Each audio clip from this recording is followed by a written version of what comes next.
অনেক মানুষ আছে যারা মৃত ব্যক্তির কাছে দোয়া চায়। অনেক মানুষ আছে যারা মাজারে গিয়ে তাদের পীর বাবার কাছে দোয়া চায়। তারা মনে করে তাদের উসিলা দোয়া করলে আল্লাহ দোয়া কবুল করবে।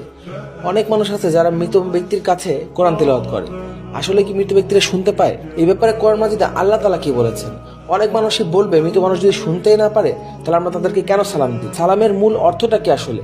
আপনাদের উপর শান্তি বর্ষিত হোক, আপনাদের উপর রহমত বর্ষিত হোক, আপনাদের উপর বরকত বর্ষিত হোক। সালামের মূল অর্থই হলো আমরা তাদের জন্য দোয়া করি, তাদের জন্য দোয়া পাঠাই আল্লাহর কাছে। তাহলে চলুন দেখা যাক কোরআনের ব্যাপারে কি বলে। মৃত ব্যক্তিরা কি আসলে শুনতে পারে? সূরা ফাতিরের 19 থেকে 22 নম্বর আয়াতে বলা হয়েছে, অন্ধ আর চোখওয়ালা সমান নয়, অন্ধ আর আলো সমান নয়, আর ছায়া রোদও সমান নয়, আর জীবিত আর মৃত সমান নয়। আল্লাহ যাকে ইচ্ছা তাকে শোনান। যারা কবরে আছে তুমি তাদেরকে শোনাতে পারো না। তাহলে আল্লাহ তাআলা কি বললো? তোমরা তাদেরকে কথা শোনাতে পারবা না যারা কবরে পড়ে আছে। কিন্তু আফসোস, এত স্পষ্ট আয়াত থাকার পরেও অনেক মানুষ আছে মাজারে গিয়ে তাদের মৃত পীর বাবার কাছে দোয়া চায়। তারা ভাবে এইসব মৃত পীর বাবা তাদের নামে আল্লাহর কাছে সুপারিশ করবে।